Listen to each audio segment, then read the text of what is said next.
A paz do Senhor Jesus, irmãos. Eu estou com a minha Bíblia aberta aqui no livro de Mateus, Evangelho segundo Mateus, capítulo 11. É um texto curioso, alguns o têm por difícil, algumas interpretações. E como uma jovem da igreja citou esse texto, me fez uma pergunta, eu achei por bem compartilhar com todos. Aqui onde Jesus está falando sobre João, não é? João, filho de Zacarias, ele fala coisas a respeito de João, e o texto é sobre João, não é? E ele está expondo o reino de Deus nas suas dispensações, quer dizer, até um momento foi uma coisa, daqui para frente começa outra. Isso chama-se dispensação. Existem grupos de teólogos que não creem nisso. O problema deles o meu negócio aqui é com a Bíblia, amém? Não é com um segmento de grupinhos de teólogos ou de religiosos. É curioso que, se você olhar a história, você vê como a idolatria se estabelece, não é? Idolatria não é uma coisa simples, é uma coisa sutil. As pessoas acham, não tem nenhum problema, eu sou um cristão e eu sou torcedor do Palmeiras. Porque os americanos torcem. E quem falou para você que os americanos são referências de evangelho ou de palavra de Deus? Não é? Então, eu conheço algumas pessoas, uma delas, o pai é corintiano, mas corintiano daqueles corintianos... chega a ser meio... e o quarto do filho dele é todo Corinthians, bandeira do Corinthians, bonequinho do Corinthians, a águia do Corinthians, o emblema do Corinthians, a cama tem o lençol do Corinthians, ele veste o menino com a farda do Corinthians e ensina para o menino as coisas do Corinthians e de domingo ele vai na igreja. Ele é um idólatra, irmão. Simplesmente isso. Eu não concordo. Olha, se você concorda ou não, isso é problema seu, mas que isso é idolatria, é. E a idolatria se estabelece de várias maneiras. Por exemplo, na denominação religiosa, eu sou da igreja Congregação Cristã, não existe nenhuma igreja igual àquela. Claro que não, congregação é congregação. É a maior denominação calvinista, não é? Nos nossos dias. E o outro fala assim, não, eu sou da igreja Deus é Amor, a igreja primitiva dos nossos dias. Outro, não, eu sou da Assembleia. Tudo isso é idolatria, irmão. Jesus não estabeleceu pessoa jurídica no seu evangelho. Elas existem porque a lei assim exige, não é? Elas estão aí porque a lei exige, mas não porque Jesus mandou. Então, voltando, tendo em vista que o Senhor Jesus está pontuando um momento e a mudança de um momento para o outro, como foi no caso de Caná da Galileia, quando Jesus faz, não é, a transformação da água para vinho, apontando ali a mudança de paradigma, a mudança de estrutura, quer dizer, a purificação que era feita com águas em talhas, agora será feito com o sangue. Por isso ele inicia ali o seu ministério, e o início do seu ministério é apontado com a mudança, não é, da dispensação, não é, da era, não é, do momento. Então o Senhor Jesus está dizendo aqui o seguinte, o João estava preocupado, perturbado. Vamos ver o texto. E aconteceu que, acabando Jesus de dar instrução aos seus 12 discípulos, partiu dali a ensinar e a pregar nas cidades deles. E João, ouvindo no cárcere falar dos feitos de Cristo, enviou 2 dos seus discípulos a dizer-lhe, és tu aquele que havia de vir ou esperamos outro? Então, João não tinha dúvida que Jesus era um profeta especial. Aqui veio a dúvida de que se Jesus era de fato o Messias ou seria aquele que Israel esperava, não é? Então João ficou em dúvida, será de fato? Não, mas João, você o batizou, você ouviu a voz, você... Sim, mas não foi revelado a João o ministério de Jesus. João, por ser profeta, profetizou: este é meu filho amado, em quem tenho prazer. Eu não sou digno de desatar as sandálias dele, com relação à importância, com relação à autoridade que estava sobre Yahshua, Jesus. Então João falou isso, mas nós deduzimos que João sabia tudo, mas a Bíblia não diz isso. Então João está preocupado, está em dúvida, e ele manda perguntar, não é? Por que ele manda perguntar? Porque ele sabia que Yahshua, Jesus, Yeshua, era de Deus. Isso ele sabia, claro, mas ele não sabia o que seria, ele não sabia o tamanho do ministério, o que aconteceria. Então Jesus manda dizer a ele o seguinte: e Jesus respondeu e disse-lhe: ide anunciai a João as coisas que ouvis e vedes. Então João, ele era um sacerdote, ele era filho de sumo sacerdote. Então ele tinha a dinastia, ele tinha a linhagem sacerdotal. Então ele sabia a Torá. É sabido que ele foi criado entre os essênios, na região de Massada, não é? E que ele comia um vegetal chamado gafanhoto, que é um vegetal que parece um gafanhoto, não é o bicho, o inseto gafanhoto, nem é um animalzinho, é um vegetal. Então ele comia esse vegetal, uma espécie de, enfim, como é que eu posso explicar isso?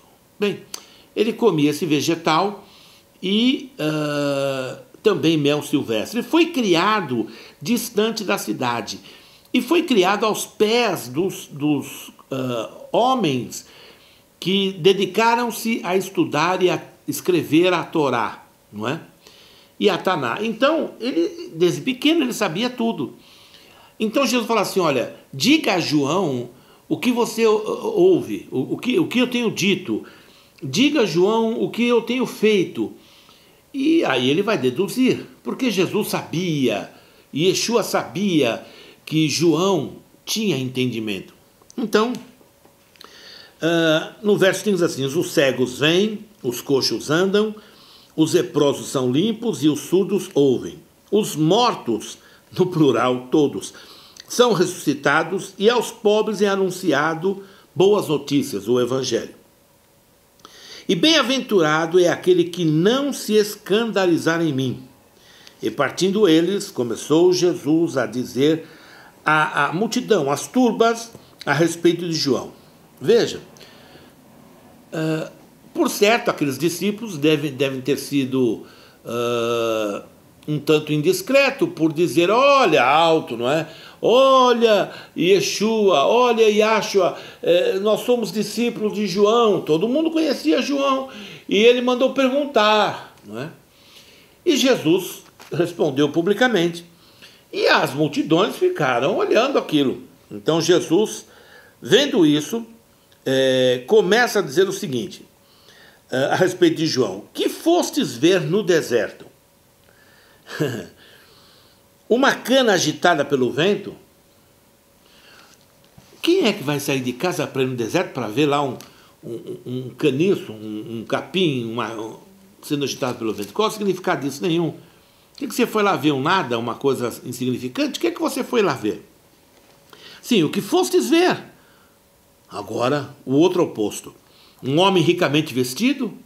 Porque ou a gente aniquila a pessoa, ou então a gente superestima. O que foste ver? Um homem ricamente vestido? E ele diz: os que se trajam ricamente estão nas casas dos reis. Dizendo o seguinte: olha, João não é nem uma coisa nem outra, não procure vê-lo como você vê as demais pessoas. E ele vai falar sobre João. Mas, então, o que fostes ver? Um profeta? Bem, agora ele já começa a separar. Um profeta não cabe na classe dos reis, nem cabe na classe dos insignificantes, não é? O que fostes ver? Um profeta? E ele me diz: sim, vos digo eu, é muito mais do que profeta, porque este é de quem está escrito: eis que diante da tua face envio o meu mensageiro. Na nossa Bíblia está traduzido por anjo, mas não é anjo, é mensageiro. Que preparará diante de ti o teu caminho. Então esta palavra está sendo dirigida ao Senhor Jesus, falando para ele. E Jesus está citando, e Yeshua está citando esta palavra. Então diz o seguinte,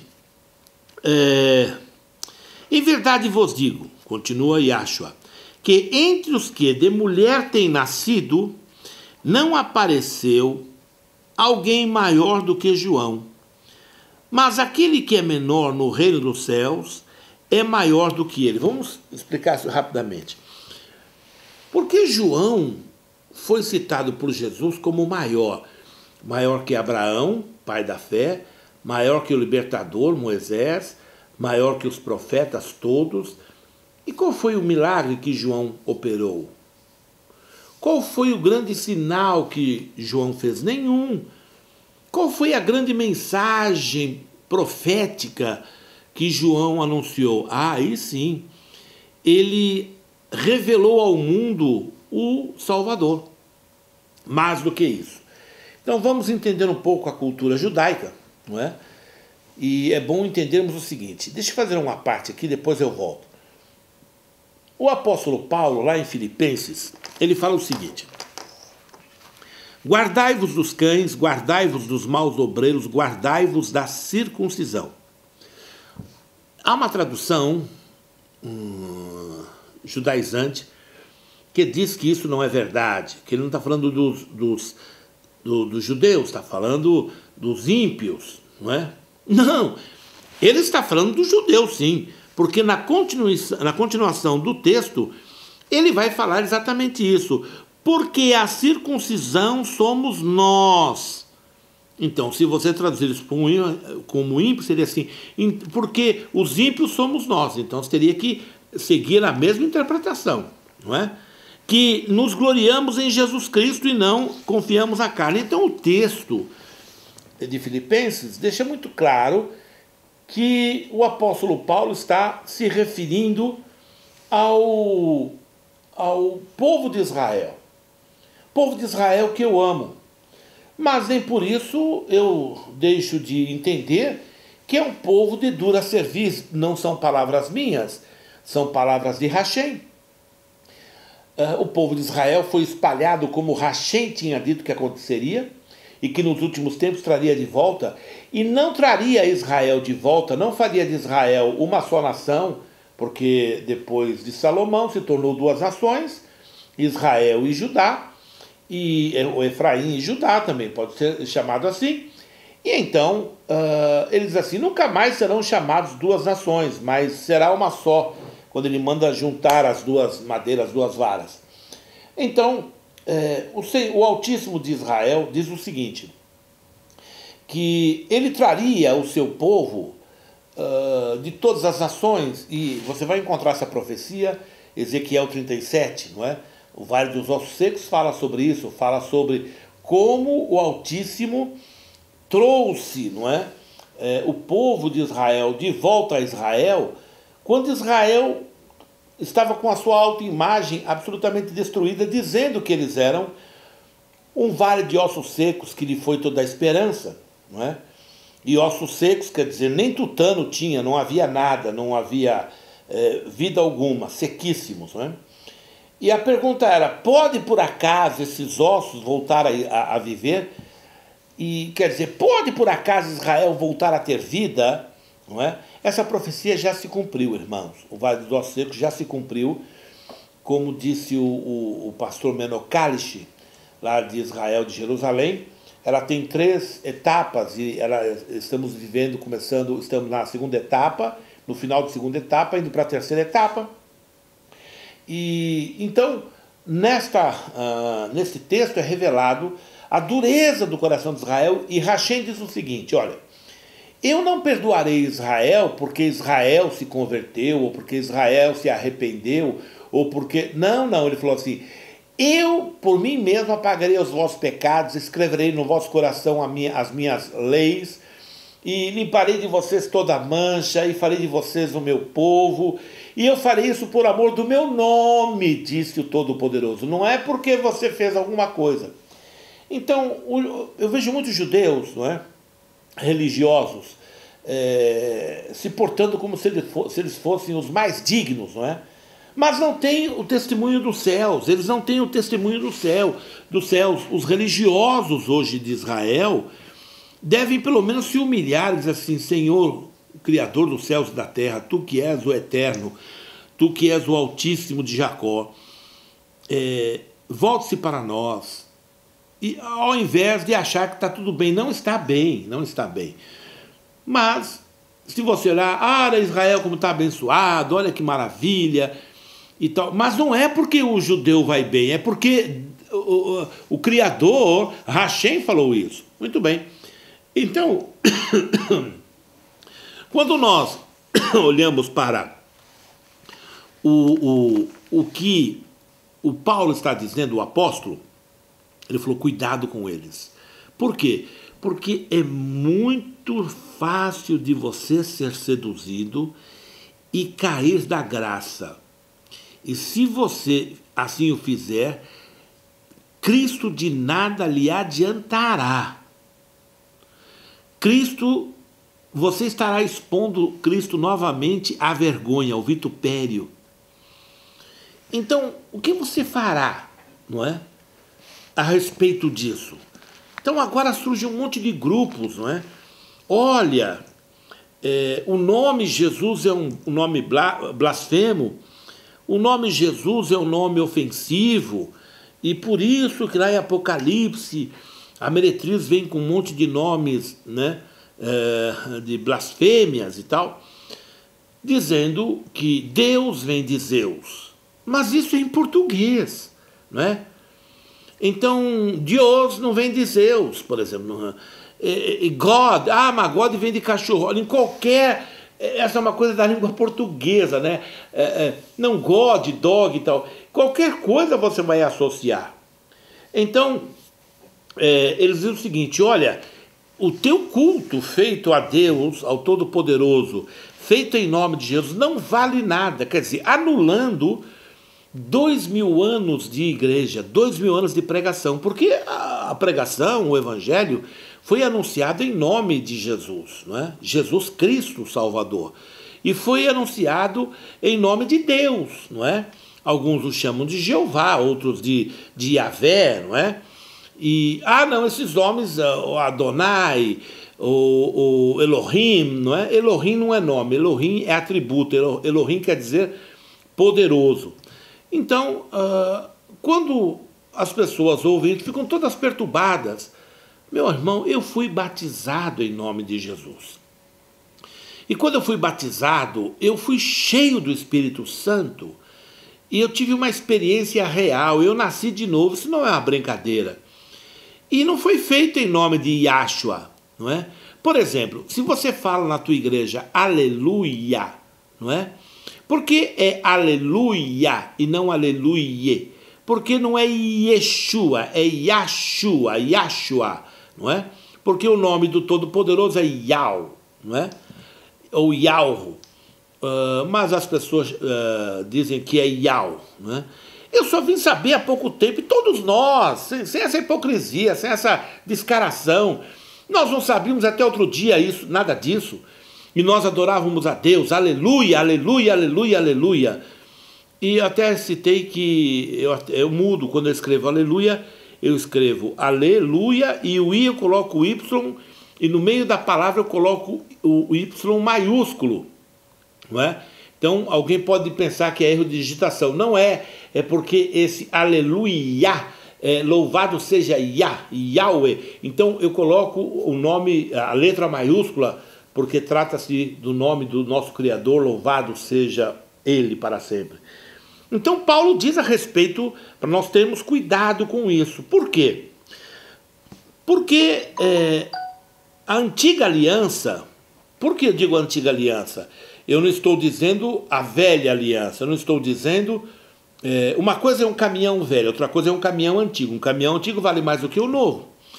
Quando eu digo a antiga aliança, é porque ela de fato é antiga. A antiga aliança feita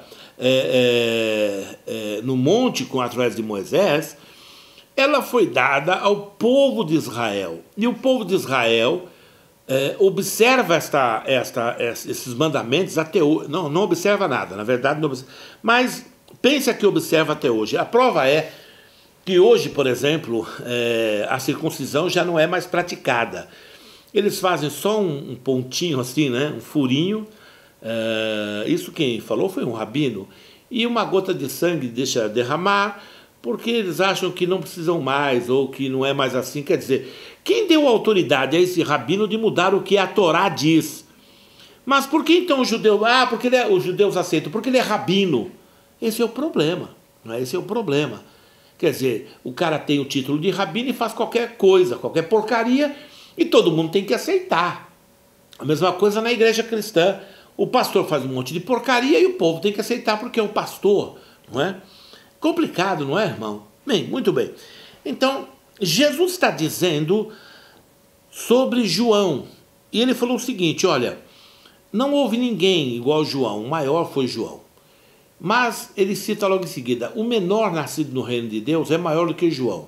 Em outras palavras, aquele que é nascido em Cristo é uma nova criatura, é maior do que João, porque João nunca foi nova criatura. Eu vou dizer uma coisa que você talvez, com certeza você não ouviu. E se você não abrir seu coração, não pensar a respeito, vai ficar escandalizado. Eu, Horácio, digo que uma das maiores bênçãos que aconteceu para a humanidade foi o pecado. Ai, pastor, o que é isso? Eu vou dizer por quê. Porque se Adão não tivesse pecado, Jesus não teria sido crucificado. Bem, você acha isso bom? Eu acho isso maravilhoso. Porque se Adão não tivesse pecado, nós todos, eu não sei nem se existiria, não é? Nós viveríamos no Éden. Oh, que beleza! Sem fazer nada, andando para lá e para cá, sem nada, nada. O pecado nos deu a oportunidade de conhecer o mal, de conhecer o que é ruim. E mais do que isso, nos deu a oportunidade de sermos feitos filhos de Deus. Adão nunca foi filho de Deus, viu, irmão? Nunca foi filho de Deus. Adão era criatura. E Adão não tinha o Espírito de Deus. Não se engane, ele tinha o sopro de vida. Adão também nunca viu Deus. A Bíblia, a Torá não fala isso. A Torá diz que ele ouvia, conversava com Deus, mas não ouvia. A Bíblia diz que homem algum jamais viu a Deus. Então, olha que privilégio agora. Depois disso, vem Jesus nos reconcilia com o Todo-Poderoso, e agora não só eu posso ouvir ao Todo-Poderoso, eu irei vê-lo como ele é, eu morarei na cidade dele, eu adorarei ao Todo-Poderoso diante do seu trono, e eu terei um corpo que Adão nunca teve, um corpo glorioso como o corpo do Salvador, do nosso amado Yahshua. Então isso foi porque o Adão pecou. E você acha ruim? Eu acho isso maravilhoso. A segunda maior bênção que eu considero, depois dessa, claro, é a chuva. A chuva é uma maravilha, a chuva é a glória. Porque a chuva faz um papel maravilhoso. A gente polui, Deus derrama a chuva, limpa tudo, joga no mar, o sal mata todas as bactérias, purifica, vira areia, o sol vem, evapora a água do mar, joga água fresca sobre a terra, a gente tem água fresca, água limpa, usa, suja tudo e um ciclo constante. Se não fosse a chuva, nós não viveríamos mais no planeta. Bem, deixa eu voltar aqui para não ficar muito longo esse texto. Então, por que João é considerado o maior daquela época? O maior daquele período, não é?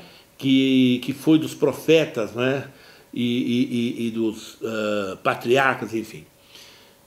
Porque, segundo a tradição de Israel, quando o cordeiro pascal, ou o cordeiro que era apresentado para Hashem no dia da Páscoa para propiciação do pecado da nação, esse cordeiro passava por um ritual.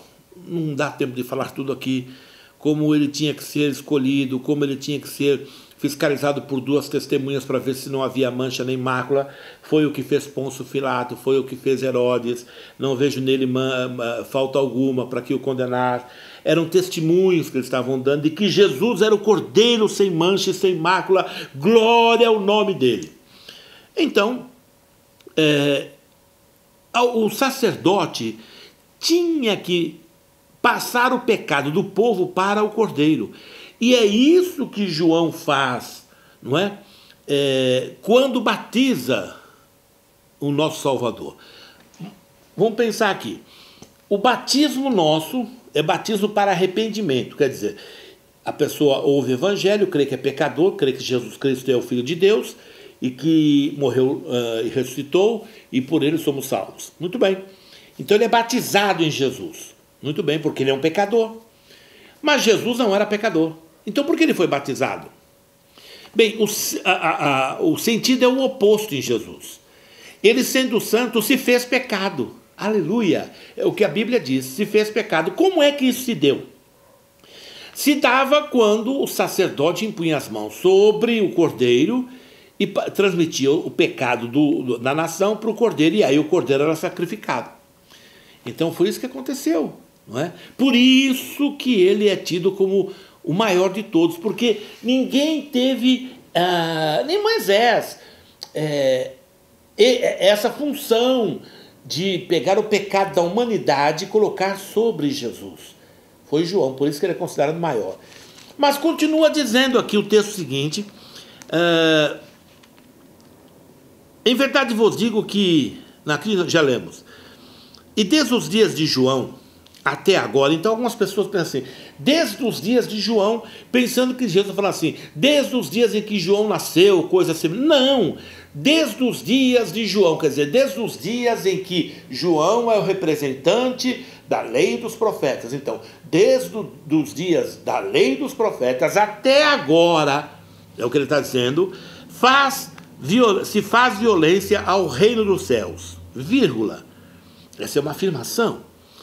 E pela força se apoderam dele. Curioso, não é? Porque todos os profetas e a lei profetizaram até João. Então veja, não faria sentido algum ele citar ali os profetas aqui, quando está falando só nos dias de João. Então aqui demonstra que ele está falando sobre um período, sobre um tempo, que nós chamamos da dispensação da lei, não é? Então é o seguinte, e ele continua dizendo o seguinte: se quereis dar crédito, este é o Elias que havia de vir. Quem tem ouvidos para ouvir, ouça. Irmãos, entenda uma coisa. Ele está dizendo o seguinte, que as pessoas se apoderavam do reino dos céus por esforço. O que quer dizer isso? Os judeus se esforçavam. Claro, não é fácil, irmão, é tanta regra, tantos mandamentos e, num certo sentido, algumas vezes mais fácil do que ser cristão. Mas ouça, eu vou explicar por quê. Na lei está dito, ama teu próximo, teu amigo, e aborreça teu inimigo. Jesus falou, eu porém vos digo, ame o teu inimigo.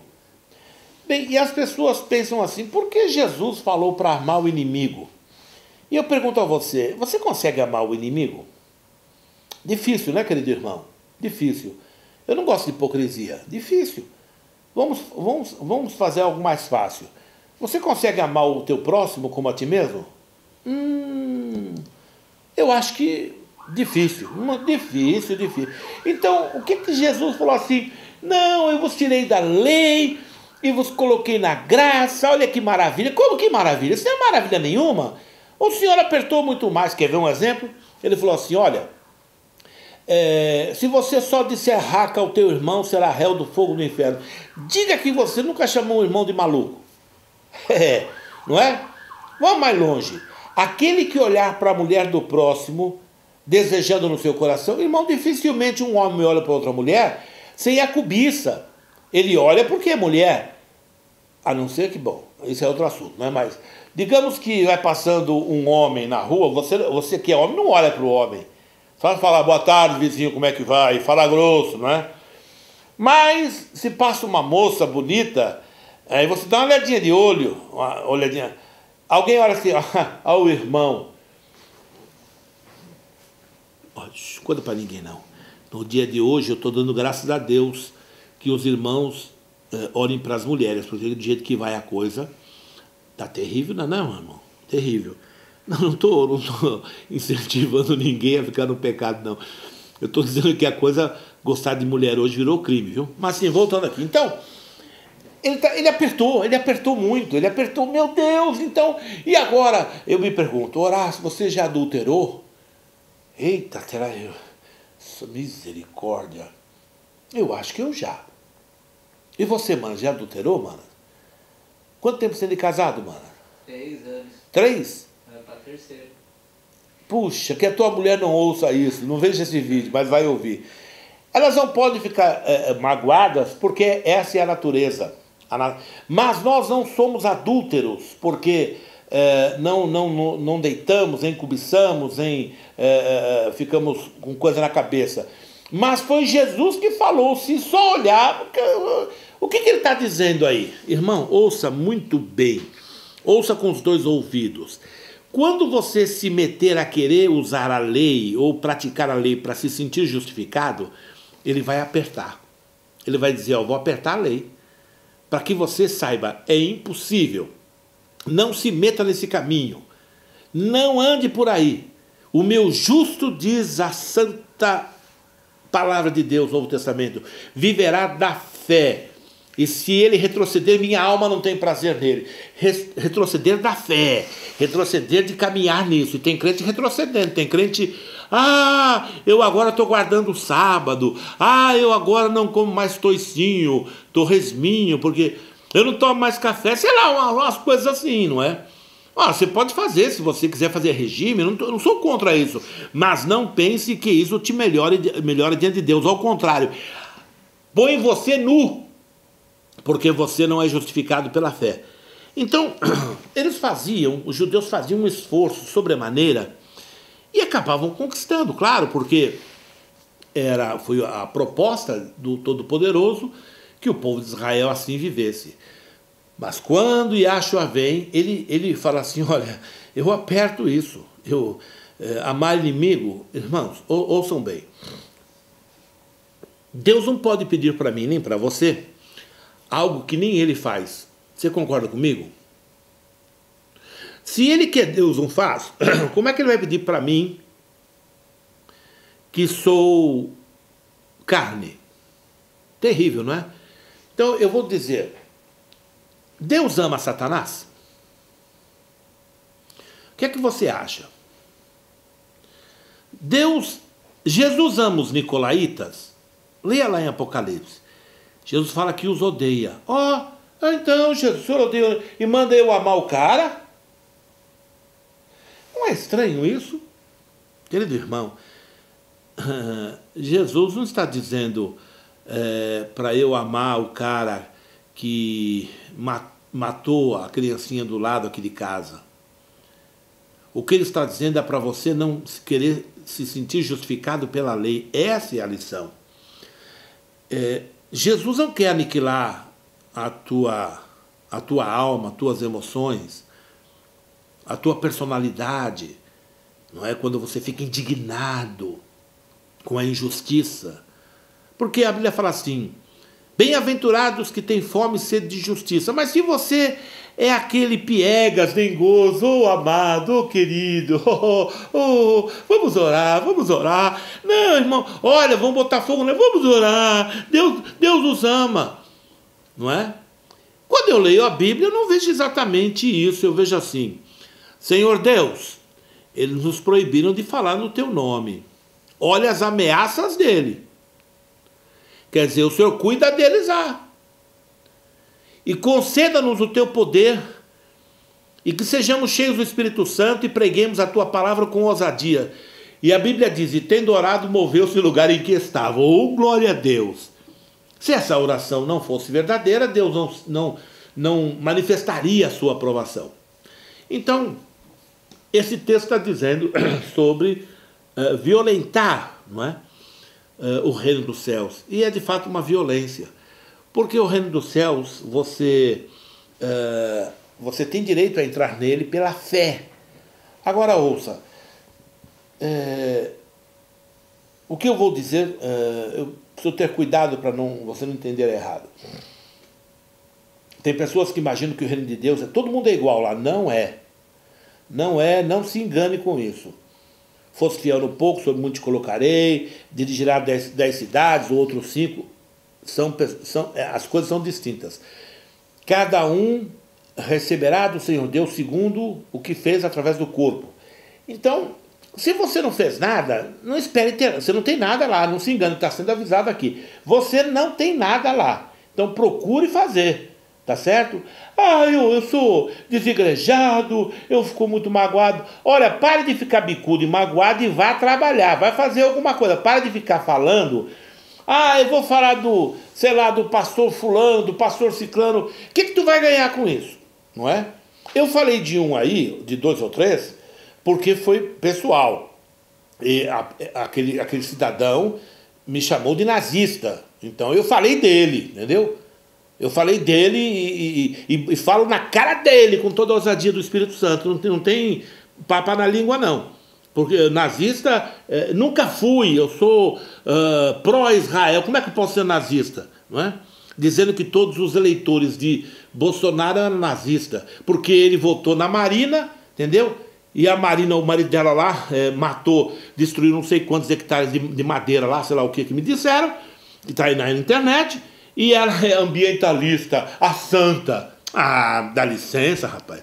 Então, voltando aqui, irmãos. Tem pessoas que pensam que fazendo coisas vão agradar a Deus. Por exemplo, a pessoa que é dizimista. Sou um dizimista fiel. Irmão, para de botar esse título. Pelo amor de Deus, irmão. Olha, irmão, dê a sua oferta quieto. Se você quiser entregar os 10%, não conte a ninguém, fique quieto. Mas a minha igreja exige envelope. Exige, você não dá, você não é obrigado a declarar. Mas o pastor vai me cobrar. Aí você fala, pastor, baseado no que o senhor está me cobrando isso? Não é? Fale para ele, mas ajude. Mas não se importe com declarar nem nada, nem ficar falando, nem escrevendo, eu sou dizimista. Pare com isso. Por outro lado, tem um grupo aí que diz assim, não, olha, isso é um absurdo, estão roubando dinheiro. Esses caras aí, os chamados desigrejados, eles são avarentos, eles falam muito de grana porque eles não dão um tostão. Vê lá se esses caras estão lá mesmo cuidando de algum pobre, não é? Ou vê se eles fizeram alguma coisa, ganharam almas para Cristo. Eles chegaram nessa última hora, depois da internet, e fica com essa conversa fiada. E todo mundo dizendo, é de Deus. Não é de Deus, é do diabo. Esse movimento é um movimento diabólico. É um monte de gente revoltada porque foi enganada, foram enganados porque não leram a Bíblia, não é? Não se dedicaram a ler a Bíblia e foram seduzidos. E depois que descobriu que as pessoas que eles seguiam eram falsos ou impostores, sei lá o quê, ficaram decepcionadas e saem metralhando contra todas as igrejas, dizendo que são todas iguais e assim por diante. Dizendo assim, um irmão falou assim, pastor Horácio, por que o senhor está construindo isso? Você vai ficar para o anticristo. Eu falei, derrube tua casa. Tua casa também vai ficar para o anticristo. Meta fogo no teu carro. Ora, você não pode ser tão tolo assim, não é? Você não pode ser tão... Jesus não mandou construir prédio. Claro que não. Claro que ele não mandou. Tem coisa que ele não manda fazer. Quer um exemplo? Felipe desce lá para a estrada de Gaza, caminho de Azoto, que estava deserto. Lá vai ele. Chega lá, fica lá. Ninguém sabe quanto tempo ele ficou ali, não é? Depois, então... vem uma carruagem. E olha a grande revelação. Olha que revelação, aleluia. Felipe, achega-te a carruagem. Foi só isso. Deus não falou mais nada, não deu mais nenhuma instrução. Por quê? Porque é óbvio, já se sabe o que é. Ele não precisa dizer para mim que eu tenho que me alimentar, senão eu morro. Ele não precisa dizer que eu preciso arrumar um espaço para congregar. Não. É questão de inteligência, não é questão de religião, de inteligência, não é? Mas, voltando. Então, há muitas pessoas em nossos dias que estão perdidas, não é? Por não entenderem a graça de Deus, vivem, então, estão voltando para o judaísmo, não é? O judaísmo que não resolveu o problema de Israel. Não resolveu. Israel ficou 2000 anos praticamente dispersos por todo o mundo por dureza do coração deles, não é? É isso que eu leio nas Escrituras. E agora eles voltam por misericórdia do Todo-Poderoso. Não é porque Israel é o bom, não. Então, irmãos, e hoje Israel é uma grande e abençoada realidade. Já estive lá 3 vezes. É uma grande nação, um povo maravilhoso, um lugar que eu amaria morar, não é? E amaria ajudar o povo de Israel a se estabelecer. Mas resumindo aqui é o seguinte: nós não vivemos mais o período de esforço. Não é? Então alguém fala assim, então não preciso fazer nada para a salvação, não, basta crer. Mas existe algo que vem depois da salvação, que é o reino. A salvação se recebe pela fé, o reino pelas obras. Quer dizer, se você tem obra, você recebe galardão. Se não tem obras, não recebe. Cada um receberá seu galardão segundo as obras. Isso é simples e básico. Então, resumindo, eu sou já um cristão, então, irmão, trabalhe. Trabalhe enquanto é dia. Nós temos aqui várias passagens sobre isso, e eu quero chamar a nós mesmos de ceifeiros da última chamada, daquela 5ª chamada, quase meia hora antes de chegar à noite, mas recebe o mesmo salário. Eu sou esse trabalhador da última hora, não é? Porque estou trabalhando aqui na última hora servindo a Jesus. Então, que você possa entender que nós somos salvos pela graça, mediante a fé. Isso não vem de nós, não vem. Não vem das obras, para que ninguém se sinta o bacanão, não é? Então fuja dessa coisa de obras. Não, nós temos que chamar os nomes hebraicos. Irmão, eu não sei hebraico, irmão. Eu sei Mateus, não é Matitialro. Eu sei que é Mateus, não é? Quando eu falo Yashua, eu estou me esforçando para ter o hábito, para acostumar os irmãos de chamar o nome do Salvador pelo nome próprio, não é? E o nome do Criador, do Todo-Poderoso também, mas com muita reverência, com muito cuidado a respeito disso. Mas eu não me preocupo, porque quando eu oro, eu fui essa semana expulsar um demônio, tinha lá um demônio lá, e diabo, sai daqui em nome de Jesus. Pronto, foi embora. Esse nome tem poder, aleluia. Só a última citação. A Bíblia diz que naquele dia um só será o nome do Todo-Poderoso, e será conhecido por todos. Isso quer dizer que ele mesmo admite ser chamado por vários nomes. Vocês é que dizem que não, mas ele admite, não é?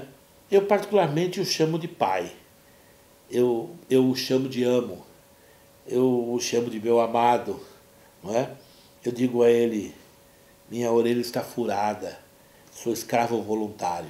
Querido irmão, encha-se do Espírito Santo, erga a tua cabeça, ande pela fé, vamos produzir para Jesus enquanto é dia.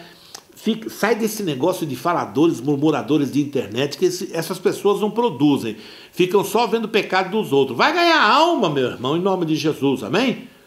Deus abençoe você, a gente se vê na próxima. Até lá, se Jesus não arrebatar a gente antes. Se arrebatar, a gente se vê nos ares. Ô glória!